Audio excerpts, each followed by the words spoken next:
There have been some long, long journeys to Glasgow, but for some of the world's most marginalised voices, drenched, yes. Deflated, no. What do we want? This was their day. And the COP26 is going to be a failure like the other 25. Do you all agree? Are you agreeing? Yeah! Yeah! A display of people power, tens of thousands of protesters, passing sandstone streets from the age of colonialism and slavery. And for Maya, here with the Quechua indigenous community of Bolivia, global injustice is not just history. Ever since the European invasion, they've made my people mine for silver, for gold in the mountains, and that's extracting way too much, and so there's an imbalance because we're not giving enough, we're just taking from Mother Earth. Well, the world leaders have come and gone, and today it's the people's turn. And they are screaming for change on the streets of Glasgow. From Belgium, an energetic promise to hold the world's elite to their word. And today our message is, if change is not coming, we'll be at every corner of every street until it is. Save our planet! From the very youngest Save our planet! to the very greenest. Indigenous lives matter! Indigenous lives matter! It's a broad coming together. A fiesta of frustrations.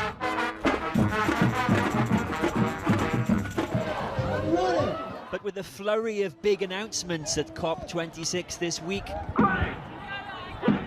have their leaders already heard their call? Right now, we're on the grassroots side. We're the activists. We're people who are saying we need to be listened to at this point because we're in a state of emergency. And isn't that what they say on the stage at COP? They say that too. That is what they say on the stage at COP. However, they aren't. They're taking the long route about it. They're greenwashing it. For some, the point could only be made with unsanctioned protest. A group called Scientist Rebellion blocking a major city centre bridge until police cut in and they were carried away. There were arrests in Brussels too. Organisers say there were 300 coordinated protests around the globe, from Paris to Sydney. But in Poland, a protest in favour of coal, or at least against COP26 efforts to move away from it. The world not at all at one. And activists in Glasgow today brought with them fury at their own governments. In Australia, we're losing 3,000 homes in the last big bushfire season. We've had 400 people plus die from the smoke alone. And Brazil.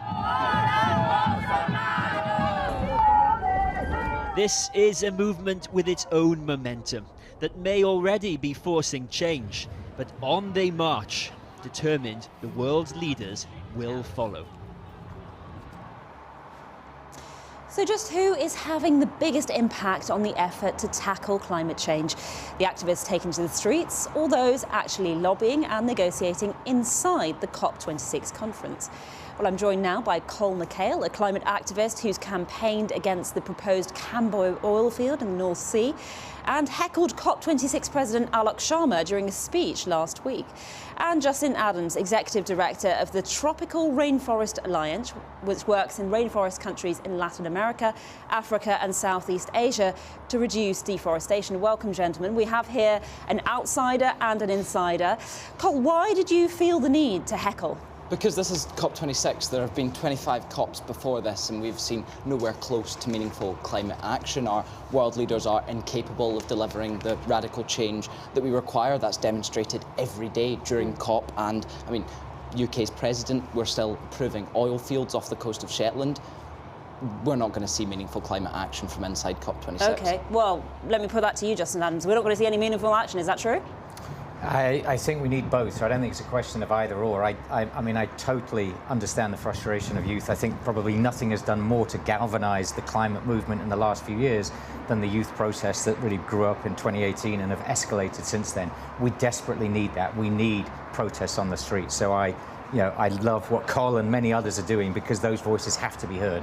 But we've got elected politicians, not just from this country, all around the world, trying to come together to negotiate language. That's what happens inside. That's really difficult. It's really complicated. There's geopolitics that sits around that.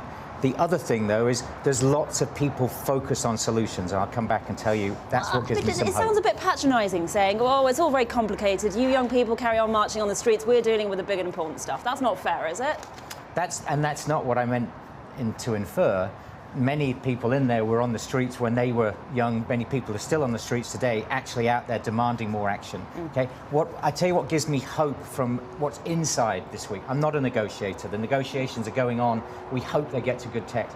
What's really important this week is actually how many coalitions of countries are coming together around specific action, whether that's on powering past coal, whether that is on methane, or whether that's on forest, the area I work. There's been some very meaningful action. What will be important is that there's accountability coming out of this COP instead of just words. So, Col, look, there has been some progress. I mean, shouldn't you be applauding that? Yes, I think we should, but it's about more than that. It's about the fact that the people we're platforming on COP, they're not fake. The systems that make up COP26 and that make up the people who are inside the blue zone aren't failing. They're working by design. Our systems are incapable of solving the climate crisis. COP's not failing. It is working by design. It can't ever solve the climate crisis. But you are on the same side here. So we are. But I think what people on the streets recognise and what motivates them is this recognition that the capitalist imperatives which drive those inside COP26 and which drives the systems which COP26 represents of mass accumulation of wealth, of profit and of greed, and that's what's on display inside COP26, and that's what we are mobilising against on the streets, demanding system change, because we know that COP26 will never be capable of providing it. I mean, you heard that high expectation there. I mean, you just can't deliver what he's asking for, which is wholesale economic change. I think what Col is touching on is absolutely right. The level of inequality we see around the world, the level of environmental degradation we see around the world is awful. And we have to find a way of changing it. That is not going to happen in there.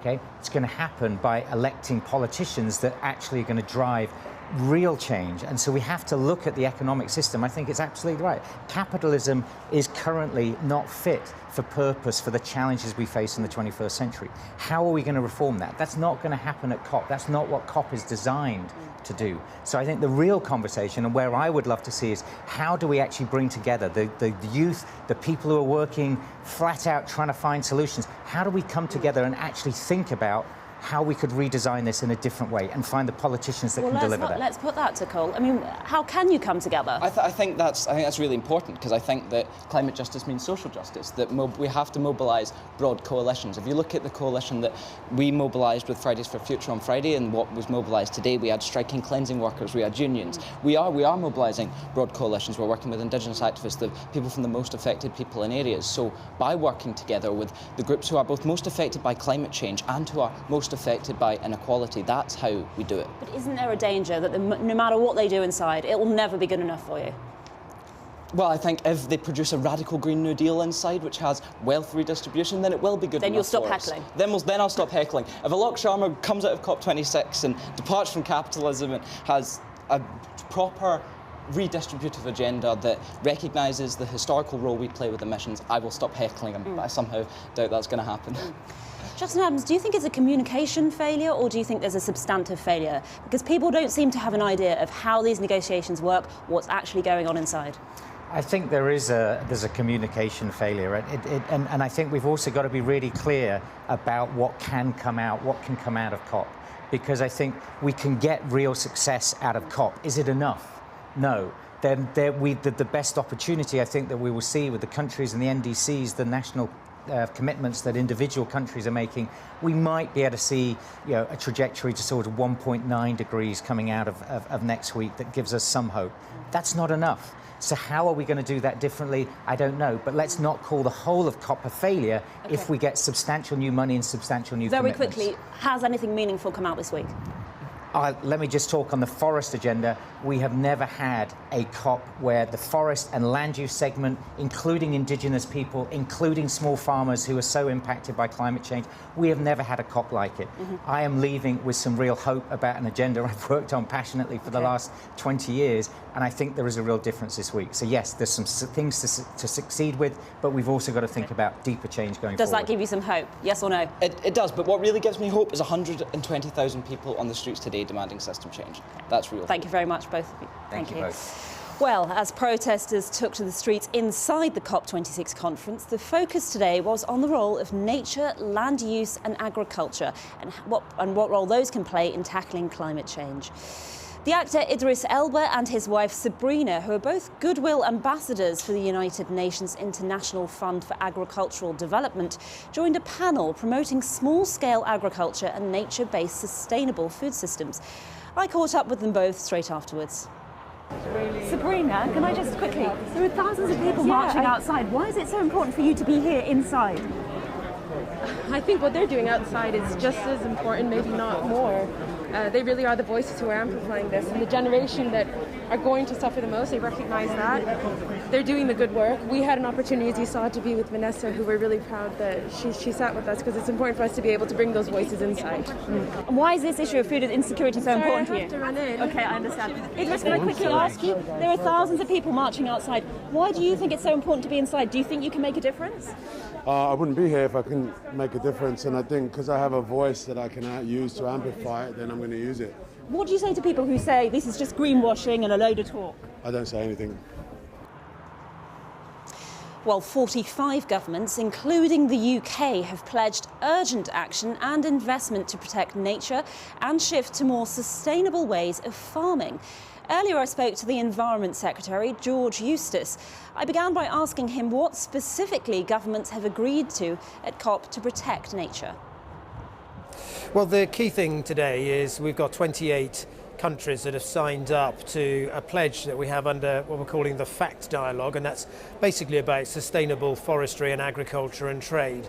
And crucially, what we're trying to do is to get other countries to adopt the same sorts of measures we're bringing through our environment bill, which is all about sustainability in supply chains, and crucially, making sure that forest risk products like palm oil are not linked to illegal deforestation. We're bringing it into our domestic law. We're hoping that other countries will follow. They're certainly committed to try and improve due diligence in supply chains. Traditionally, agriculture has been a bit overlooked at climate change conferences. Do you think that's now changing?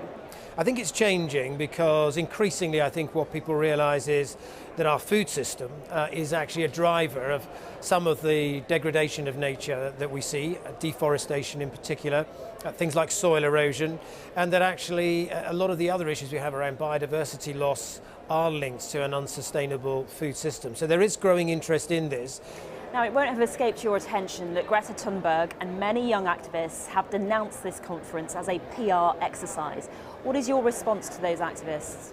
Well, look, I don't agree with that. And I think always when you have a multilateral event like this to try to get agreement, there's going to be a lot of work and a lot of diplomacy goes to get an outcome. But look at what we've achieved with some of those pledges, particularly on deforestation, halting deforestation by 2030. For the first time ever, getting serious finance behind these sorts of pledges. I'm talking to people here at this conference who've been to pretty much every COP since it began, and they're telling me that at this one they are actually seeing action, they're seeing things take shape in a way that they've not seen before. Former Prime Minister John Major has called this government politically corrupt because of the Prime Minister's handling of the Owen Paterson scandal. What are your thoughts on that? Well, obviously I completely disagree with John Major, disagree with him on quite a few issues, but in particular this one. Who do you think is responsible for the chaos we've seen unfolding this week? Is it the Chief Whip? Is it Downing Street? I wouldn't describe it as chaos. There was an attempt made... How would you describe it then? There was an attempt made to introduce an appeal system. The other political parties chose to boycott that, so we've put it to one side and we'll have a debate on this on Monday. So there's no chaos whatsoever? I don't accept that it's chaos. There was an attempt made to introduce a system, an appeal system. I think there was a widespread view that that's the right thing to do. we'll have other discussions about this on Monday when it next returns for debate. But you don't accept that things should have been done differently? Well, I accept, with hindsight, and the government's already made this clear, that with hindsight, it was a mistake to try to bring that through on the timing that we did, but it doesn't mean it wasn't the right thing to try to do.